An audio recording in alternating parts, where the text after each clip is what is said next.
Oh, ladies and gentlemen, if you've been waiting, if you've been dealing with nonsense preseason, if you've been going through those fantasy drafts with a fine-tooth comb, well, the day is here. The games are starting, and Leah, I'm you're ready. dressed for the occasion. I am ready. Obviously, you know where to grab this jacket if you've got all kinds of football games going on. Maybe your mom, your son is he's playing football this year. You want to be dressed for the occasion. This is going to be the conversation starter for sure. We've got some more details on where you can grab this jacket over on our Facebook page. I've posted a little bit more about it there, but you definitely don't want to miss out on having this fantastic. I mean, just like we sparkle. It's fun. It's the perfect jacket. I wore it to my fantasy football draft, and everybody had something to say about it. So. Well, we are starting the football season. Yes. It begins tonight. The Eagles going to be playing. Yeah, You're in the right color here. You got kind of the Kelly Green version going, which I know everybody loves. So we want to take a look at a preview of what we're stepping into, and to do that, we're going to turn things over to NBC's Jay Gray. Overnight, the city framed in green, steeped in history, home to the Liberty Bell and Declaration of Independence. The real sizzle in Philadelphia comes from cheesesteaks and touchdown, the Eagles. You know, as much as we're loved in Philadelphia, it's got to take a backseat to the sports teams, especially the Birds. And this is the moment. The entire NFL taking a backseat to the Super Bowl champs. Oh man, that Super Bowl was amazing. Everyone from all the way to New Jersey to Philadelphia, we all just celebrated. It was a very beautiful thing for the city. A city still celebrating. Fans gearing up and getting ready for opening night. Yeah, definitely. I would say I would miss nothing. If I have to work, I call out to watch the game. I'm that big a fan, The new season kicking off right here on NBC.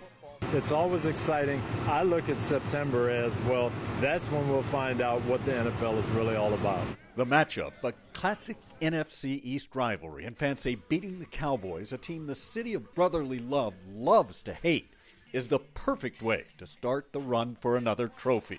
One thing you look for another team coming off the Super Bowl is if they're still hungry, and I think the Eagles have that hunger in them. In a place May I have a beefsteak with provolone? Sure. Where they know a little something about satisfying a hunger.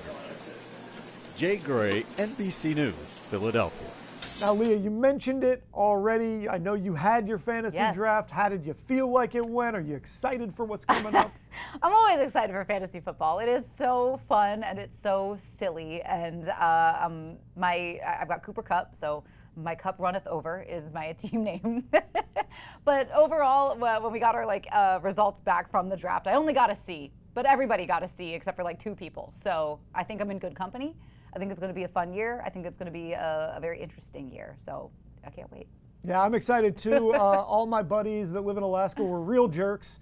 And the draft didn't start till 8 o'clock Alaska time last night, which was midnight here. So I was. So did you draft anyone? I literally set my alarm. I fell asleep until 11:45. Woke back up.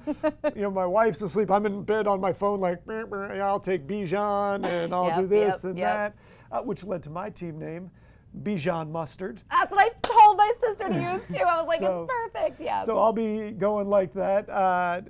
If your sister's using it already, maybe I'll. No, she's not. She's got a different one now. Maybe I'll have to get more creative. We'll see. I've got time. She's got another one. Got a couple hours, but I do want to talk about something that has me angry because my draft went pretty well. Feel good about my team. You feel good about yours. You're supposed to feel good at the beginning of the season. Fantasy football vibes. Yeah, very, very vibes. That is a pure vibes decision-making process. You want to know what's not a vibe?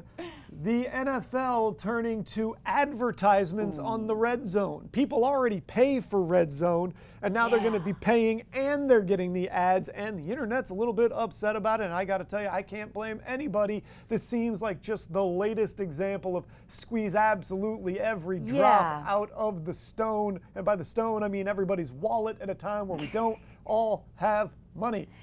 Yeah, and I mean, I'm not surprised that this is where we've kind of ended up, and unfortunately, I think if the NFL pulls this off successfully, more companies are going to follow. And I know that there have been conversations of streaming services that have 2 tiers of payment where one has advertisements, one doesn't. But again, you're already paying for the subscription, the streaming service, Red Zone, whatever it is that you're putting money into.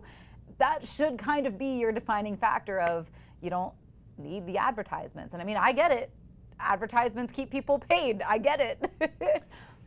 I don't. But I don't think for get this, it. like, I think for this structure, I don't disagree. get it. You know? I don't get it. You know what? I understand that people want to make enough money. That's not trying to stand in your way, but also stop impacting the quality of everybody's life. Like, you know, I look at it the same way as I look at the push to extend the NFL season to more games. It's actually hurting your product to do that. And right now they can get away with it. Right now, you know, it's the biggest game in town. People are still willing to.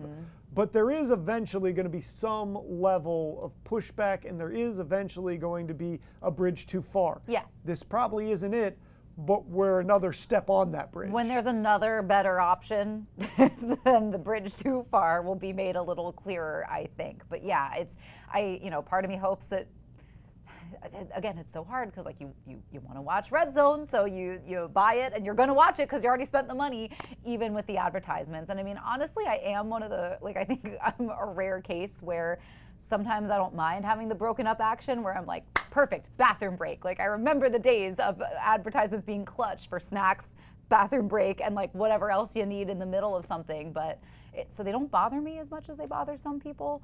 But I would be mad about this. With it bothers the me payment because attached. they're clearly double dipping. They are hitting you up on the front end, and then they're also selling that commitment to your eyeballs to other people as well. Yeah. Yeah, well, it's like in Futurama when like they literally play the advertisements in your dreams. Yeah. Yeah, so I understand why people, I totally get it. And I think if it were me, I would be furious too. And there was a whole Black Mirror episode this year that kind of hits on this kind of thing. And I just don't like it. Like, it seems like there's just no capacity for any group of anybody to go, oh, we've made enough. Yeah. Like, there is never that. It's no always one has a more. limit. Now we're getting into the existential crisis mode. But there you go. We love chat a little bit football here on Coast Life, but of course we've got more to explore within the community when we get back.